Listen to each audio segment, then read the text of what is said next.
刚刚讲到森林里的库玛桑，然后讲到美美，她把欧米伽它很大片的那一边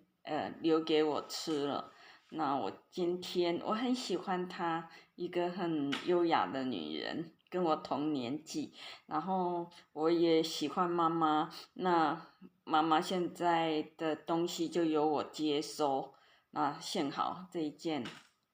我还能够穿得下去，那